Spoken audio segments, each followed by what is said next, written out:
guys will be reading. It is found in James chapter 1. We will continue in verse 19. My dear brothers and sisters, take note of this. Everyone should be quick to listen and slow to speak and slow to become angry.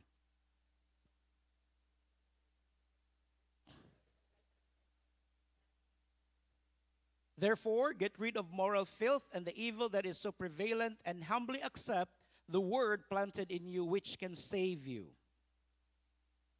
So, last Sunday, I have discussed that. We will continue with the next verses. Can we put that up? Do not merely listen to the word and so deceive yourself. Do what it says.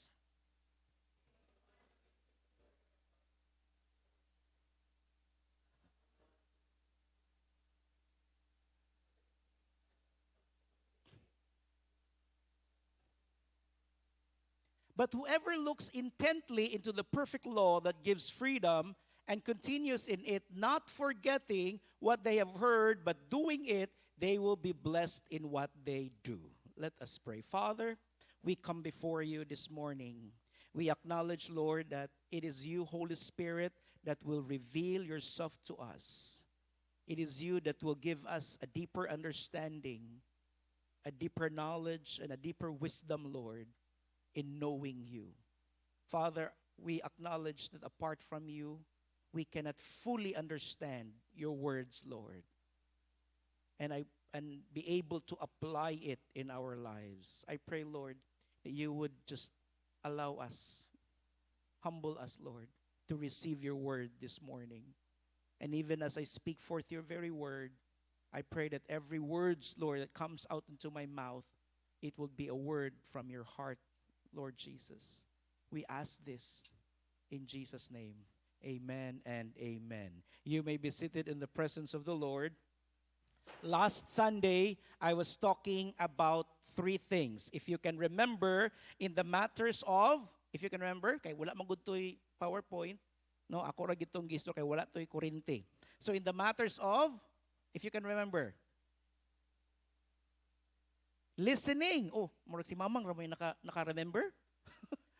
Murag mang, siya naka-remember. Okay, listening. Ang sa ikadua, slow to speaking, and katong anger, di ba? Slow to get angry, no? And so I have discussed already slow to listen in matters of listening, speaking, and then karon ako ang dugangan ang doing, no? And so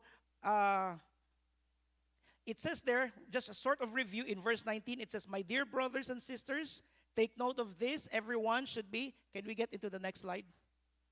My dear brothers and sisters, take note of this. Everyone should be quick to listen, slow to speak, and slow to become angry.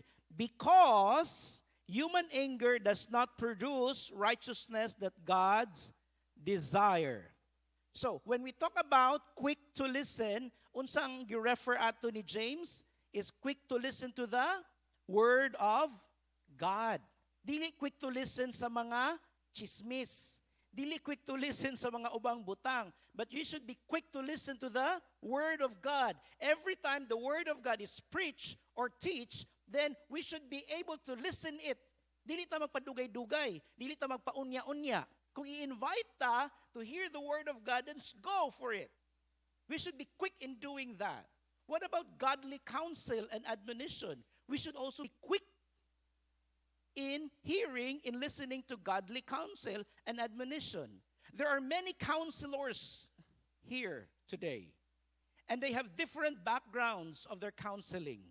Na ay counseling nga kanang worldly nga view, na ay counseling pod nga religious nga view, na ay counseling pod sa very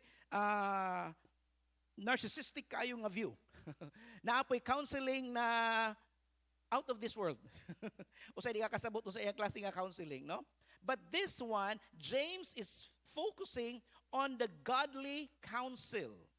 Mga igsoon, we need counseling. Don't ever think that you become already a Christian, you don't need counseling from your leaders, from your pastors, or from your elders, or from your mentors, from your teachers. They were the ones who studied the Word of God. They were the ones who preached the Word of God. They were the ones who live up the Word of God. And if there are things in your life, either in marriage, in parenting, either in your daily lives, career, we may not be able to tell you the details of how to do it, but we can tell you, we can counsel you with the biblical views. Di man siguro na masuti nga ay agi ingani ni mong pagnegosyo. Kinsa man ko nga mo istorya ana sa iyaha. I don't have a background of business. But the Bible is talking about business also. Just recently we were talking about the mind molders of our nation, of our society, and one of that is business. Business is shaping us. And so, I may not be able to give you the details of how to run the business, but I can give you biblical principles when it comes to business. And so for us, believers in Jesus, we should be listening to the biblical counsel when it comes to business, when it comes to relationships, when it comes to marriage. There are many psychologists or counselors who will tell you how to raise your children. But where do you listen? Do you listen to them or do you listen to the biblical counsel of how to raise your children? Because kung sa una, ang pagbunal is okay ra, kasi nakaagi og bunal, taas kamot. Ang wala kaagi, kanang mga bata karon, no? Wala sila kaagi kay child abuse na ang pagbunal. And so, for us probably, naka-experience ta ana, we're okay. Okay raman ta, no? So the change, ang patterns of this world, even discipline are changing, no? Muna nga akong kinaingon nga, strategies and methodologies changes, but principles remain. Ang strategy sa pagdiscipline sa una, ang methodology sa pagdiscipline sa una, nag-change na siya over time. What is acceptable before is not acceptable now. But the principles remain. And what is that principle? That you need to discipline your children. That's the principle that the Bible is talking about. And so godly counsel and admonition, we should be quick into listening to that. Ayaw kasakit, ayaw kasakitan ka, ayaw kasuko dayon kung naay counsel nga gihatag sa imuha. Kung sultian ka about sa giya, sa prinsipyo sa Biblia. Okay? And then when we quick to listen, it means that we are teachable by the Holy Spirit. I believe that each one of us who received the Lord Jesus, you also have the Holy Spirit in you. And because you have the Holy Spirit in you, then you can hear the Holy Spirit. Naka-remember ba mo sa inyong mga experiences even in your day-to-day thing? Nga makaingon mo nga, don't do that. This is the way you do this. Kani yung buhata. Wala kay peace, so don't do it. No? Have you have that kind of experiences? That is the Holy Spirit speaking to you. When you're about to do sin, when you're about to do evil things, and you have this deep conviction in your heart, no, that's not right. That's not good. Don't do that. That's the Holy Spirit speaking to you. And the more you listen to the Holy Spirit, the more you will be kanang familiar with His voice. The more you obey Him, the more you follow Him, the more you will become so intimate with Him. Makayo kapas, di lagi na ako madunggan. There's only one reason. Probably because when the Holy Spirit speaks to you, you do not listen and obey Him. And so, moabot ang panahon nga maglibog na dayon ka, kang kitsa man nga tingog. But when you keep listening and obeying the Holy Spirit, you yourself will be able to distinguish what is of God and what is not of God. Because there are many voices that you can hear today. You can hear your voice. You can hear the voice of your friends, of your family, or other people. You can hear the voice of the enemy, Satan. And you can hear the voice of God. There are many voices that you will hear. But you can only distinguish the voice of God because it is always and will always be aligned to the Word of God. God will not tell you or speak to you. The Holy Spirit will not speak to you that is against the Word of God. Ang question is, how will you be able to know that that is the Word of God kung wala ta nagbasa, kung wala ta nagtuon? And that's what we are doing here. We are able to speak to you and teach to you the Word of God. So quick to listen to the Word of God, godly counsel and admonition, and be teachable by the Holy Spirit. You know what? Nature has given us pila atong baba, pila atong dalunggan. So asa may dapat ato ang i-practice daghan ang pagpaminaw kaysa istorya. That's why James said, quick to listen and slow to speak. Slow to speak means, in the context of the Word of God, it means that we need to have a careful interpretation of the Word. We don't just, tungod kay nabasahan nimo, i-interpret din nimo. No. No, it's not. For other theologians, it took them how many years of studying before they can truly interpret the Scripture, the Word of God. As I've said last Sunday, my wife and I, we have studied our master's degree in theology for 4 years, 5 years, just for us to be able to speak to you and interpret the Word of God. Perfect ba me? No. There are times that we will be mistaken. There are times that we will have no answer to the interpretation of the Scripture. And that's why when somebody would ask us, do you know about this? How do you interpret this?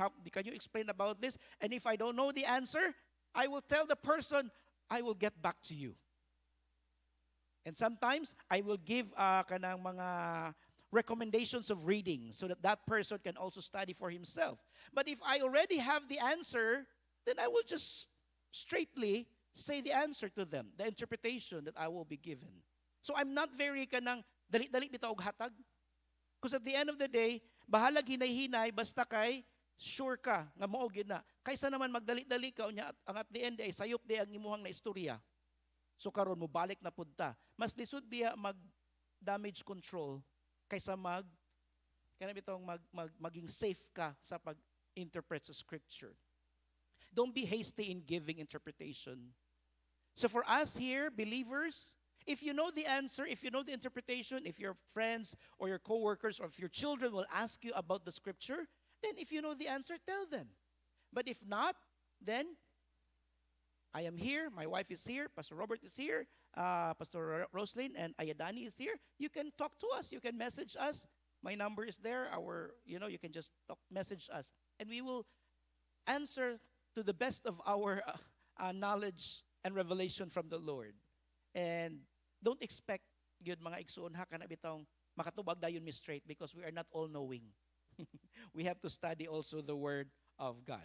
Lastly is to become slow to become angry. Okay? As I've said, when we speak the Word of God, sometimes there is hostility na ay masuko.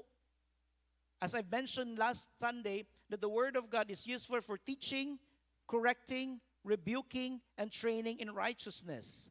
Teaching is fine, but when it comes to correction, i-correct ka sa Word of God, i-rebuke ka sa Word of God, that's the part na murag sakit. Nagpaigo, nasakitan ka. Pero sama sa kong gingon last Sunday, it's okay na masakitan ka. Buot pasabot, the Word of God is speaking to you. Because if it doesn't mean anything to you, then there's no emotion or there's no response from you. But when you feel something inside of you, ako gito ba? It's okay. Why? Because the Word of God will heal you. The Word of God it's like a kanang bitaw haplas nga halang-halang lagi siya pero maulian di ay ka. No? Because the Word of God will never hurt you. It will hurt the sin in you. It will hurt the unbelief in you. It will hurt the negativity in you. But for sure, it will remove the things that is not of God. And the Word of God cleanses us. So, losing temper gives people a wrong impression of Christianity.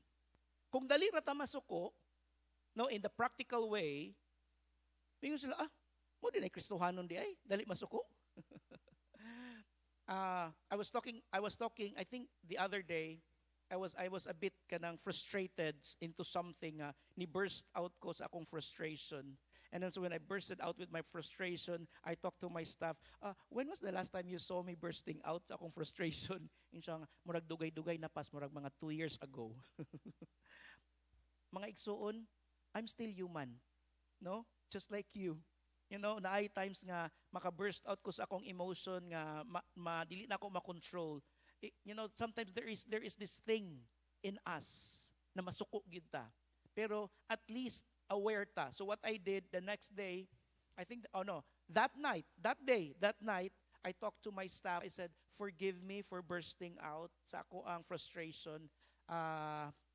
It was just too much for me already. And so I asked for forgiveness. Mga igsoon, sometimes bitaw, ang atong kasuko, it would give a different picture of what Christianity is. And so for us, it's good to, just ask for forgiveness. Forgive me if I bursted out. It should not be. That should not be done. That should not happen, no? And so, be very careful in how we portray ourselves and how we behave ourselves when we are outside. And then in verse 21, it says, therefore, get rid of all moral filth and evil that is prevalent, and humbly accept the word planted in you, which can save you. We are to remove any moral filth. When you say moral filth, it could be relational, it could be physical, it could be mental, it could be emotional. Tanan nga moral filth, nga dili hugaw sa ato ang kinabuhi, tanggalon nato na. And the evil that is prevalent. Everywhere in this world, there is evil around us. No? And so, let's get rid of those things so that we can, and then we get rid of moral filth, and then evil, remove also evil that is prevalent. And what should we do? We humbly accept the wato nato daw ang pulong sa Ginoo that is planted in you. When was the word of God planted in you? The moment you hear the word of God. Some of us have probably heard the word of God 20 years ago, 30 years ago, 40 years ago, 50 years ago. You have heard. And how did you humbly accept it the moment you received the word? Because daghan kaayo nakadungog sa word ni God, but they have not accepted the word of God. Only those people who accepted the word of God will experience the fullness that God has prepared of us. So the word of God, what should we do? We should receive the word of God with submission. When we say word, ang pulong sa Ginoo, dili pwede nga basahon lang nato na and then that's it. No. When we say submission, we have to submit ourselves. Whatever the word of God says, we give ourselves to the word. No? We have to receive the word with submission. We have to receive the word with purity in our hearts. You cannot continue reading the scripture and follow the scripture, but at the same time, you're following the world. That cannot be. Kung sa Bisaya pa na, bakang. Diri ang isa katiil na adres pikas. You cannot walk like that. Either you are cold or you are hot. No? So when you receive the word of God, it has to be received with purity, with your heart. Dapat pure ang atong kasing-kasing. There are many people today, Christians today, cannot really understand the word of God. Minsan sila nga, when I read the word of God, dili ko kasabot. When I read the word of God, wala ko'y gana. When I read the word of God, murag, lain siya sa kuha. Why? Because you do not receive the word of God with purity. When I say purity, there might be some things in your life that has not yet been resolved. Siguro naapa kay mga secret sins. Mga sekreto nga sala nga ikaw ra ang nakabalo. There are probably unforgiveness that is still in your heart. There might be probably envy and jealousy. There might be anger in you. And you think it's okay. No. You cannot receive the word of God when you still have all these baggages. But at the same time, read the word of God. You will not have the benefits unless you're able to apply the word in your life. Unless you're able to get rid of those things that blocks you, that stops you, that created that wall in receiving the word of God with purity in your hearts. So every time I continue the ministry or continue to teach the word of God, to preach the word of God, I make sure that my heart is pure when I stand up here. That if I have to ask forgiveness to my wife, I will do so. I will ask forgiveness, babes, forgive me for doing this, blah, blah, blah, blah, blah, blah, blah, blah. I don't want to preach the word of God. I don't want to teach the word of God if I don't have that forgiveness in you because I have failed you. It would be hypocrite of me speaking the word of God, but deep inside my heart, there is that unforgiveness. There is that anger. There is that jealousy in me. Mga igsoon, no. You cannot fully experience the benefit of the Word of God when you do not have that purity in you. For you to be able to understand the Word of God, for you to be able to experience the fullness of the Word of God, mo nang importante kaayo nga, Lord, just like David, search me, O God, and know me. And know if there are any anxious things in me. Search me. Tanawa daw, Lord, naabay bitterness, naabay anger, naabay unforgiveness, naabay jealousy or envy, naabay something here, Lord, that is not right before you. And if there is, then come before the Lord and ask forgiveness. Because I believe the Lord is able to cleanse us. And when we have that kind of thing of coming before the Lord with a pure heart, then the moment you read the Word of God, the moment you will hear the Word of God, you will be able to receive it with humility inside of you. Makaingon ka nga, Lord, it's only because of you that I'm able to understand the Word of God. It's only because of you, Holy Spirit, that I'm able to study the Word of God. In verse 22, it says, do not merely listen to the Word. Ayaw lang daw kayo mong paminaw, just like what we are doing here, Sunday, Saturday, or other days. You're listening sa podcast, YouTube, or Spotify, or sa inyong ginapaminawan nga wali or teaching of the Word of God. It says, James says, do not merely listen to the Word and so deceive yourself. Listening to the Word of God, there is a great possibility that you will be deceived. You will be deceived if you do not do what it says. This is what James is saying. In other words, we must translate the Bible into action. If there is one translation that I want us all to see, and I want us all to do in the Scripture is this, that we will translate the Bible into action. That when we read the Scripture, when we study the Scripture, we will apply it in our lives. Dili pwede nga magsige lang tagbasa Bible and then walay result, walay action nga atong ginabuhat. Translate the Word of God. That the Word of God will become flesh in us. We will be able to apply the Word of God in our lives. Because in verse 23, it says that if anyone who listens to the Word, the Scripture, the Bible, but does not do what it says, wala daw nimo gibuhat, naminaw ka, pero wala na mo gibuhat, is like someone who looks at his face in a mirror. Kinsay na namin sa inyo ha karong buntag? Ako na namin gyud ko kay dapat klarohon ako kung hinapay nga dapat matunga gyud siya tarong kay kun di matunga basig di magkadimao katawan lang ko ninyo nya dapat mamutang putag ka ng pulbos-pulbos gamay kay para dili kay sinaw atong dagway kay ara na ba kay sinaw kayo subutang-butang gamay pulbos para lang di lay masinaw no nya kun naay mga kuan diri siguro manghilamos or no kun ay buhaton. So we use the mirror. What is for? Para asa ang mirror? To unsa man, to evaluate ourselves. To look at ourselves if there is something wrong or kung okay na ba. Pero ang uban, napoy uban mga kabataan-unan karon mo tan-aw sila mirror kay ngano gwapahan kay sila kaugalingon or gwapuhan kay sila kaugalingon. Kun masigtan og mirror. Katupong mga walay confidence, di na lang mo tan-og mirror. Kay murag makita gyud nila ang ilang pagka different. Ayun ang pangit, different. No?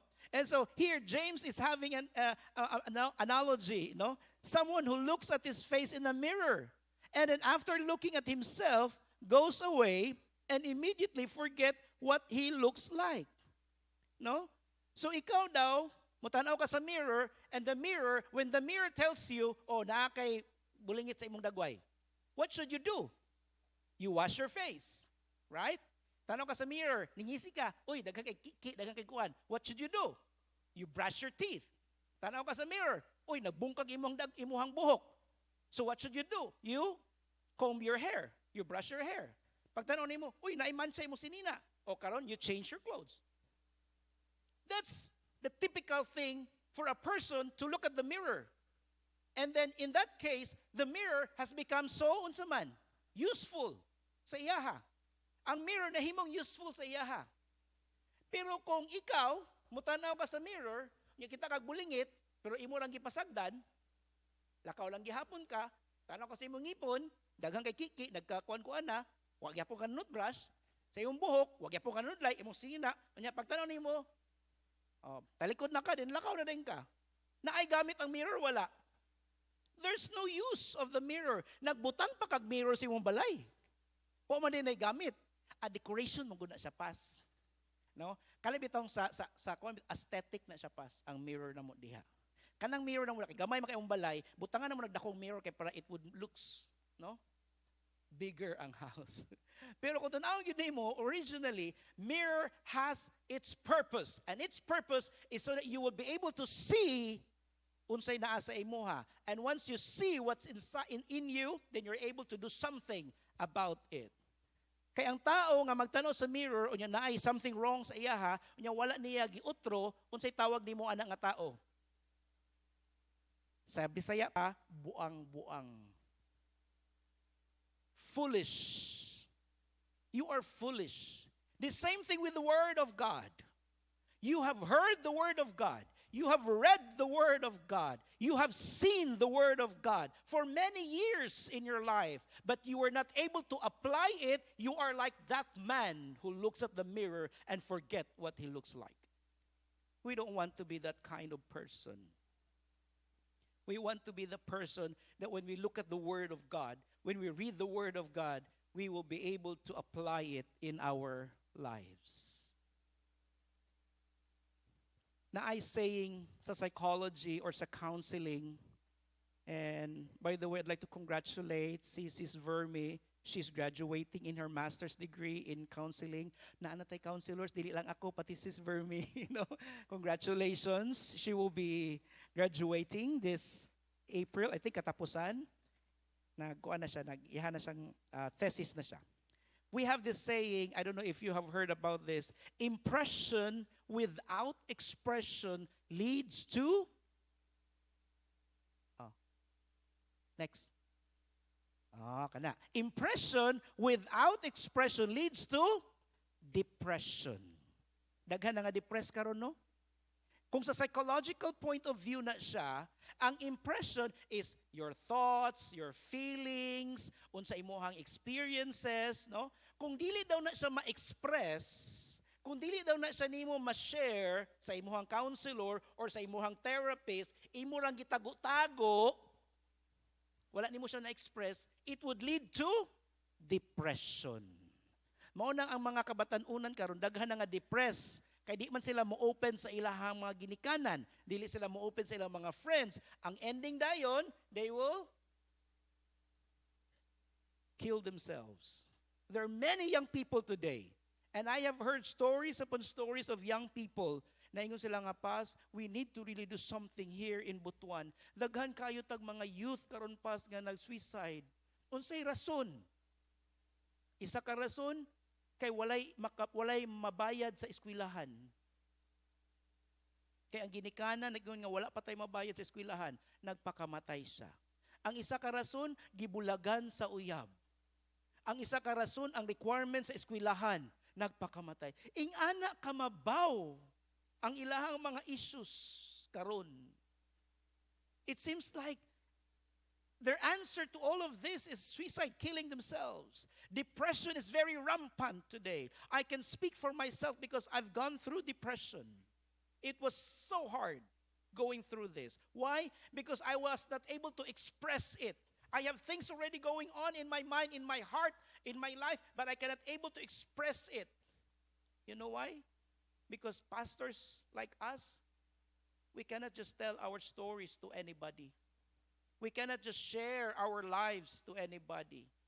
What will happen if I will come here and tell all my burdens to Lausher Marietta? Do you think she's capable to handle me? And then every time I preach here, mingon si Lausher, kuan manggani ka, kuan manggani to, ingato mo kayo mong giagian. Do you think she would be able to handle such things? No. Because it is given already that as pastors, we are to minister to you. And if we need ministering, we have to find other people that can minister to us. We have to find other mentors and leaders that is not of this church that can really cater to our needs. And yes, I have mentors. Yes, I have leaders that I can talk to. When I have things in my heart that I cannot express it, well, they are there to help me out. And one of my greatest mentor, my greatest counselor is my wife. Everything in me, she knows. You know why I have the confidence to speak here? Because I have nothing to hide. You may not be able to know everything about my life, but my wife does. Even my mother doesn't know everything about my life. And I don't need to tell her. No? But my wife knows every details. Before we married, I said to my wife, babes, this is who I was. Blah, blah, blah, blah, blah, blah, blah, blah. Mauni akong nagian, ingani ako mga struggles, blah, blah, blah, blah, blah, blah. These are the things that I'm working on. Unsa man, pakaslan ko nimo. I really lay it all down. Kay dili ko gusto nga inigminyo namo, dato pa niya ma-discover. No? It would be so unfair for her to know later nga, uy, namli kay ana nga isu, mo kabaluan na. Wala, gitago-tago na to nako, hangtod pagminyo nato ni gawas. O, di ba? Surprise kaayo. Daghan na nga surprise karon sa kaminyoon. Kaysa pag-uyab, wala man na. Ngano karon pagminyo, sa nagawas na lagi na. Well, it was actually there. Wala lang na-mention sa imong partner. But when I married my wife, before I married her, I already told her everything in me. So unsa man, kaya ko nimo? Kaya ba ko nimo higugmaon despite sa ako ang mga gipang-agian, despite sa ako ang mga issues in life? Then she said, yes, okay, good. I like that. Then, sige, magminyo ta. If there is one thing that I love about my wife is that she is an expression of the grace of God. Na even though I have things that I am not really good, mga butang agi-agian sa kagahapon, my wife has been so gracious and she always uplifts me. No? And so that's why I'm able to continue to the work that God has given me. Mga igsoon, that is in the psychological point of view. But in our spiritual, impression means you have received the word of God. You have heard the word of God. No? And then, kung dili ni mo na siya express, unsay mahitabo sa imuha, kung sige lang kag-study sa Word of God, sige kag paminaw sa Word of God, sige kag basa sa Word of God, pero dili ni mo na siya express, do you know what will happen to you? Magka-hydrocephalus ka. Mudakog maayo imong ulo. Kaya nga naman, daghan na kay kang nahibalaan. Memorize nimo ang Bible, memorize nimo ang mga verses, memorize nimo ang unsay nga hitabo ana, dako na kay imong ulo, pero wala nimo siya na express, wala nimo siya ingon na buhat. O ganahan mo mga hydrocephalus nga mga Christians, mga dagkog ulo, na ako'y mga kaila sa seminary nga ingana gyud mga hydrocephalus gyud sila. Kaya nga naman, layo na sila naabtan, mga master of divinity. Grabe gyud sila, mga pag tagaan nimong topic, paka ana gyud kayo, grabe gyud. Pero pag pangutan-on nimo sila, kumusta na sila sa ilahang simbahan? Ay, di ko ganahan niya ana magsigdebate. Ay, di ko ganahan niya ana kay tiki kaayo. Ay, di ko ganahan niya ana kay di man na siya kabalo makipaghalubilo. Ay, di ko ganahan niya ana kay you know, pangit kaayo mga igsuon.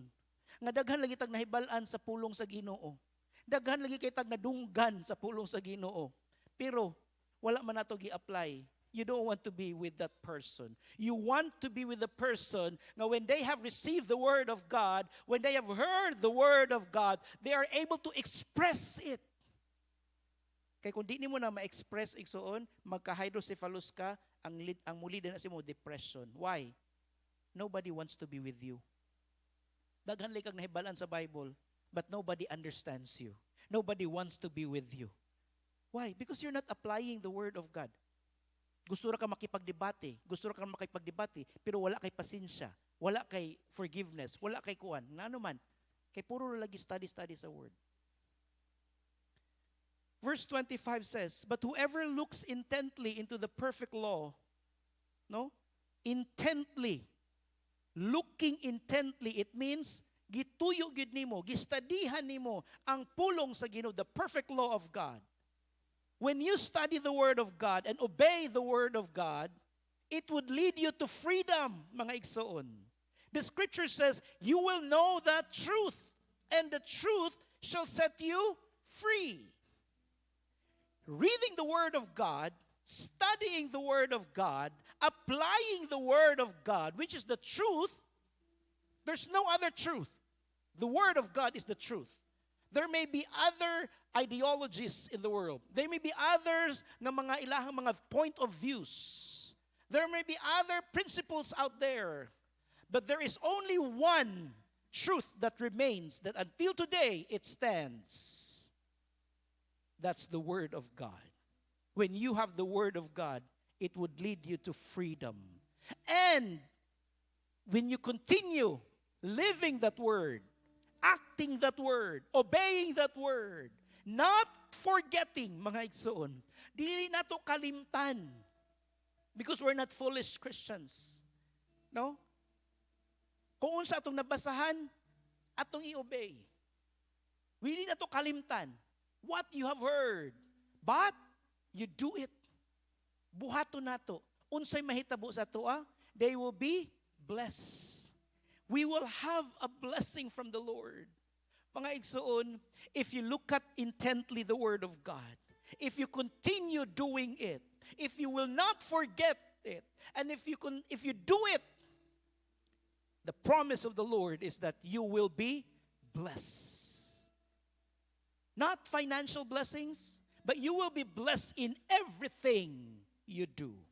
You want blessing from the Lord sa imuhang business, sa imuhang pamilya, sa imuhang pag-eskwela, sa imuhang career, sa imuhang job. You want that kind of blessings? Then, study intently the Word of God. Continue doing it. Do not forget what it says. Then you will be blessed. My question to you is this. What is your relationship with the Word of God? Kumusta imong relasyon igsuon sa pulong sa Ginoo? Do you read it and then forget it? Or do you read it and, okay, Lord, later I will? Or do you read it and then you obey it? What is your relationship? Only you can answer to that. Mayroon ka nga, Pastor Ed, perfection ba ang kinahanglan? No. It's not perfection. We cannot perfectly obey the Word of God. Every day in our lives, we fail obeying the Word of God. Every day in our lives, we choose not to say yes to the Word of God. Every day in our lives, we intently not to do the Word of God. But mga igsuon, kung perminti na lang manggod ing ana, nga everyday dili ka mo obey, there's something wrong. There's something wrong. How is your relationship with the Word of God? I always say in this pulpit that perfection is not required. Pero at least na ay ebidensya sa ato ang kinabuhi nga nag-obey ta sa Word ni God. And how would you see that evidence? Is a change and a transformed life. Pag makita nimo nga dunay kabaguan sa imuhang kinabuhi, makita nimo nga dunay kabaguan sa imuhang igsuon, then makaingon ka nga that person heard the Word of God, obeyed the Word of God. Nganuman, ang tao nga magminaw sa pulong sa Ginoo, ang tao nga mag-obey sa pulong sa Ginoo, dunay transformation nga mahitabo sa iyahang kinabuhi. It's not an overnight thing, mga igsuon. I have struggles in my life that it took me 30 years to go through that struggle. And even until today, there are still residues of that struggles. And maybe to some of you, you also have those struggles in you that from time to time, mugawas nga struggle, mawala, mugawas na anapod, na ay mga residues nga imuhang ma-feel. But it's okay. We have the grace of God that sustains us. Ebidensya, mga igsuon. Not perfection. Because our perfection is only found in the Lord Jesus, not to ourselves. If it's hard for you to ask for forgiveness now, then come before the Lord. God, give me the grace and the strength to forgive. If karon, do na kay jealousy or envy, you come before the Lord. Lord, I am jealous, I am envious of that person. Give me the grace, God, to express that love sa iya. Nga dili ko magselos, but to rejoice with Him. You know, you come before the Lord. Ayaw pasagdi ang mga pangit nga mga pagbati, pangit nga huna-huna, nga mo padayon, mo linger sa imuhang kinabuhi. Why? Because it would lead you to depression. You don't want to be depressed. You want to have a freedom sa imuhang relationship sa Ginoo. Ingon si William MacDonald, he's a theologian, to profess great love for God's Word. No? Profess. Musulti ka sa imong gugma sa pulong sa Ginoo. Nahigugma gyud ko, I love the Word of God. Or even to post as a Bible student. You know, I am a student of the Bible school. I have my seminaries. I have my master's degree. I have my doctorate, no? About the scripture. I study the scripture. You can post as a Bible student is a form of self-deception. It means you are just deceiving yourself unless our increasing knowledge of the Word, as you study the Word, naga-increase ang imong knowledge, is producing. It means na ay result ang imuhang pagpaminaw sa pulong, pag-study sa pulong. Ni result siya. Increasing knowledge to the Word is producing increasing likeness to the Lord Jesus.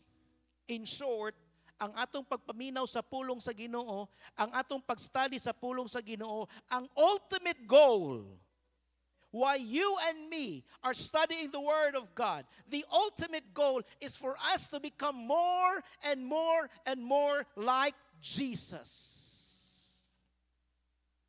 Kumusta imuhang kinabuhi? Are you becoming more like Jesus? Or are you becoming more like your neighbor? How are you? How's your life? Are you becoming more like Jesus now compared 10 years ago? Are you, when I say becoming more like Jesus, dili ang dagway ni Jesus, ha? But instead the character of Jesus.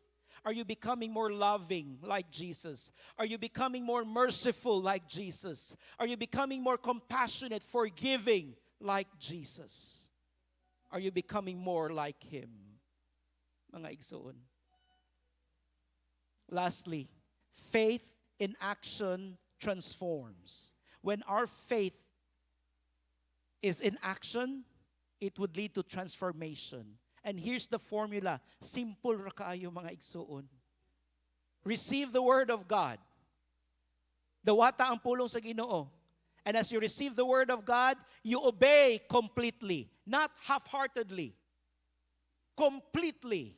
Obey completely. And that would lead you to a blessed life in what you do. Amen. Let us pray. Father, we thank you for your word. We thank you, Lord, for reminding us again and again that it's not enough, Lord, to just hear your word. It is not enough to study your word, to speak your word, to preach your word, Lord. It is not enough, Lord, if we do not exercise your word, if we do not obey your word, if we do not express your word, first, Lord, sa amuang mga kinabuhi, then to others. Lord, I ask for your grace to sustain us all. Yes, Lord, we're not perfect. But with the grace that you have given us, we will be able, Lord, to live a life that is in obedience to your word. I ask for your grace, God, to all of us. In Jesus' name, amen and amen.